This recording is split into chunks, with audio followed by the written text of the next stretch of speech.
Bonjour et bienvenue dans Budget, le podcast qui te réconcilie avec l'argent. Je m'appelle Franck et jusqu'en 2017, j'avais du mal à épargner et j'étais quelquefois à découvert. En 2017, j'ai décidé de prendre les choses en main et j'ai réussi à mettre 10% de mes revenus de côté. En 2018, j'ai réussi à mettre 20% pour en 2019 arriver à 30% avec un salaire de plus ou moins 3 000 € en couple et un loyer de 975 €. Avec le temps, je suis devenu un expert de l'épargne et de l'économie. Ce podcast quotidien s'adresse à tous ceux qui débutent dans la gestion de l'argent et du budget, qui ont du mal à joindre les deux bouts, qui ont des croyances limitantes et qui ont besoin de techniques et de conseils afin de mieux gérer leur budget. Il ne s'adresse pas ou peu aux personnes qui mettent déjà 10 ou 20% de leurs ressources de côté ou qui recherchent des solutions en investissement ou en immobilier. N'hésite pas à t'abonner. À très vite. Bonjour à tous. Alors pour commencer, avant de commencer l'épisode, une petite précision. Je ne fais pas de conseils financiers. C'est à vous de prendre vos responsabilités sur ce que vous achetez et je ne pourrais être tenu en aucun cas responsable de vos éventuelles pertes. Merci. Bonjour à tous, bienvenue sur Budget. Alors aujourd'hui, un podcast sur un sujet un peu spécial que j'avais envie de faire depuis longtemps et j'attendais que l'occasion se présente, j'attendais que le cours remonte et le cours est remonté. Du coup, je vais parler du Bitcoin et des crypto-monnaies plus globalement. Je vais essayer de vous expliquer de façon simple ce que c'est, ce que ça n'est pas, et quel est l'intérêt d'en posséder. Alors déjà, il faut savoir que le Bitcoin, c'est une crypto-monnaie parmi d'autres. En gros, il y a le Bitcoin qui est la crypto principale et les autres monnaies sont le plus souvent appelées des altcoins. Parce que le Bitcoin est la plus connue, mais il y a l'Ethereum, le Litecoin, le Monero, etc., etc. Il y a plein d'autres crypto-monnaies, même si c'est Bitcoin la plus connue. Et donc, qu'est-ce qu'une crypto-monnaie ? Une crypto-monnaie, c'est une monnaie virtuelle qui s'échange de pair à pair via une blockchain. Alors, vous allez me dire, ça fait déjà des mots compliqués. En gros, monnaie virtuelle, ça veut dire qu'il n'y a pas de billets de Bitcoin, il n'y a pas de pièces de Bitcoin. Ça veut dire que c'est uniquement sur Internet. Pour autant, même s'il n'y a pas de pièces et même s'il n'y a pas de monnaie, cette monnaie virtuelle a tout de même une certaine, une certaine somme, mais c'est pas le bon terme, un certain prix. Un certain prix, c'est ça, qui s'échange de pair à pair, donc de personne à personne, via une blockchain. La blockchain, c'est quoi ? C'est un espèce de grand livre de compte où toutes les transactions liées aux crypto-monnaies sont marquées. Par exemple, si moi demain je vous donne des cryptos, ce sera inscrit dans la blockchain qui est un espèce de grand livre de compte, ce qui fait que en théorie, c'est décentralisé, ça déjà c'est clair, c'est pas comme les banques centrales européennes par exemple où là tout est centralisé. Voilà, faut savoir qu'actuellement les monnaies fiat, alors les monnaies fiat c'est les monnaies classiques, on va dire, comme l'euro, le dollar, le yen et compagnie. Faut savoir qu'elles sont centralisées. Le Bitcoin, quant à lui, est décentralisé et la blockchain, c'est du fait que y a un principe pour valider les transactions. En fait, chaque transaction est vérifiée par un ordinateur, puis validée, etc., etc. Ça en fait un système réputé inviolable. Voilà, ça faut le savoir. Alors, pour autant, ça veut pas dire qu'il n'y ait pas des piratages sur la crypto, mais ça, on en parlera après. Donc ça, c'était pour une petite présentation, ce qui fait que la très grande majorité des crypto-monnaies échappent au contrôle des États et des banques centrales. C'est-à-dire que, si je dis pas de bêtises, c'est vraiment c'est vraiment l'offre et la demande qui fait le marché. Donc l'offre, c'est ce qu'il y a sur ce qui est disponible sur le marché, et la demande, c'est ceux qui veulent acheter. Et donc le ratio entre l'offre et la demande détermine le cours des cryptos. J'essaye de simplifier au maximum. J'essaye de faire en sorte que ce soit compréhensible, sachant que moi-même des fois je comprends pas très bien. Donc voilà, ça globalement c'est pour la définition. Alors, on va d'emblée voir les risques, parce qu'il y en a beaucoup des risques. Que ce soit bien clair, je vais pas vous recommander nécessairement d'investir dans du Bitcoin, surtout si par exemple vous êtes à découvert et que vous n'arrivez pas à gérer votre argent. Investir sur du Bitcoin, parier sur une éventuelle hausse pour résorber votre découvert est la pire des choses à faire.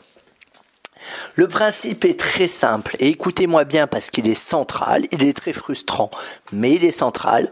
On investit sur le Bitcoin que ce qu'on peut perdre, de l'argent dont on n'a pas besoin. Ça, c'est important à comprendre. Pourquoi ? Je vous explique. Parce que le Bitcoin et les crypto-monnaies, c'est volatile. C'est-à-dire que ça peut aller à la hausse comme ça peut aller à la baisse. Et en ce moment, en 2018-2019, on est beaucoup à la baisse. Là, on a connu une petite hausse sur le marché. C'est pour ça sûrement que vous en avez réentendu parler. Hausse qui a été suivie d'une correction, c'est-à-dire d'une baisse. Et pour l'instant, on ne sait pas trop où ça va. Par exemple, si vous aviez investi en 2017, il me semble, après le mouvement haussier qu'il y a eu où le Bitcoin a fait dans les 16 000 euros, il faudrait savoir que si vous avez investi juste après, globalement, vous avez fait que perdre. Voilà. C'est pour ça que je dis vraiment investissez que l'argent que vous pouvez perdre. Globalement, le Bitcoin, c'est pour la personne qui a un peu d'argent de côté, qui est prêt à en perdre une petite partie. Voilà, on n'investit pas tout son argent sur le Bitcoin, encore une fois. Qui met un petit billet là-dessus et puis qui attend et qui voit si ça monte. Si vous êtes trader et que vous connaissez bien le trading, vous pouvez essayer de trader le Bitcoin et les cryptos.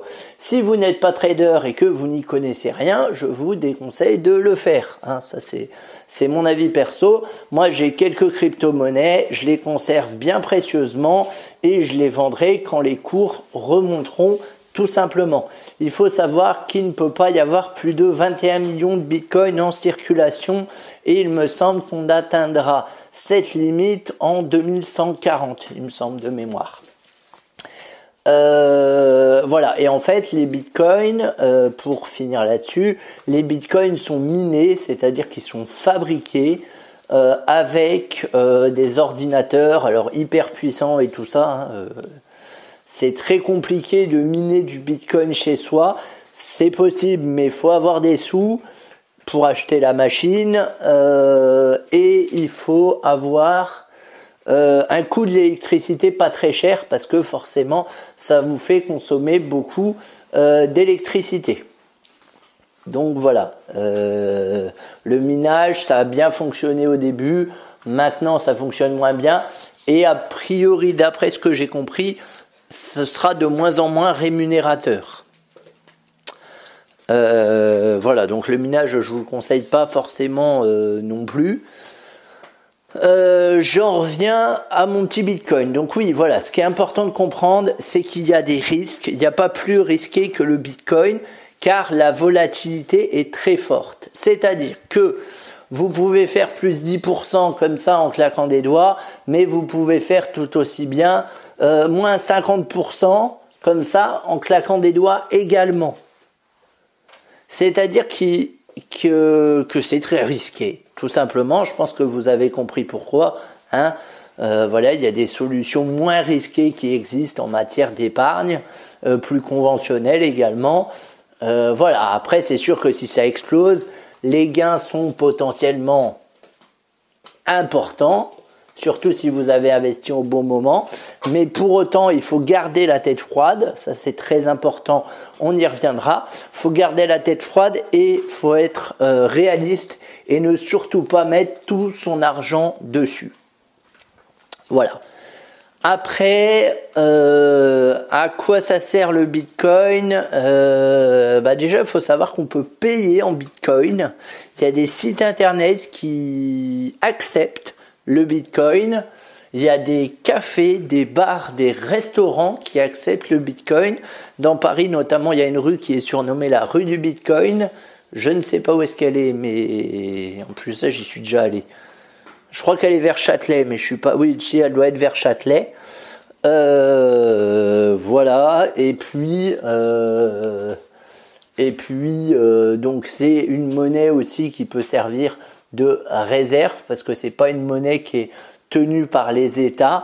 Et c'est ça notamment qui intéressait les créateurs du Bitcoin qui sont issus, je vais y arriver, du mouvement cyberpunk et compagnie, anarcho-libertaire, etc., etc. L'idée, c'était vraiment de s'émanciper de l'euro, des monnaies traditionnelles qui sont contrôlées par la BCE, les États, etc., etc. Voilà ce que je peux vous dire en présentation assez rapide. Alors méfiez-vous, parce que si vous vous intéressez au Bitcoin, vous allez avoir tout un tas de gens qui vont vous dire qu'ils connaissent le prochain Bitcoin, la prochaine crypto-monnaie qui va évoluer, comme Bitcoin et vous inciter à en acheter. Alors ne les écoutez pas. Le Bitcoin, c'est le Bitcoin. Enfin voilà, il sera peut-être remplacé un jour, mais a priori, pas pour l'instant. Donc méfiez-vous parce qu'il y a beaucoup d'arnaques. Il y a beaucoup de pyramides de Ponzi. Il y a beaucoup de... Si vous entendez parler de OneCoin, Lifecoin, Litecoin, je ne sais quelle autre connerie, fuyez. Si on vous promet un rendement à je ne sais pas combien de pourcents, fuyez. Personne ne sait à combien sera le Bitcoin dans les prochaines années, même dans les prochains mois. Donc fuyez les gens qui ont des certitudes, qui vous disent si je te jure, viens chez moi, je bloque ton argent pendant 3 mois et à la fin tu auras plus 90%. Ce sont des arnaques, ne tombez pas là-dedans. Globalement, s'il y a un truc où vous n'êtes pas sûr, il y a l'AMF, l'autorité des marchés financiers, qui a fait une liste noire des sites. Donc, vous pouvez aller voir sur cette liste. Il y a également des pages Facebook, bitcoin.fr, le club des cryptos, etc., etc., où vous pouvez aussi trouver de l'aide et des gens qui connaissent plutôt bien le sujet. Il y a un YouTuber qui s'appelle Asher que vous connaissez peut-être qui fait également, je vais y arriver, d'excellentes vidéos de vulgarisation. Donc je vous invite à y faire un tour. Globalement, le Bitcoin, il faut se renseigner, il faut savoir comment on en achète, quoi acheter, comment, etc., etc. D'une manière globale, vous avez 3 plateformes qui sont pas mal. Il y a Coinbase qui est pour les débutants, Kraken qui est bien parce que c'est des virements, donc du coup il n'y a pas trop de frais, et Binance. C'est à peu près les trois principales.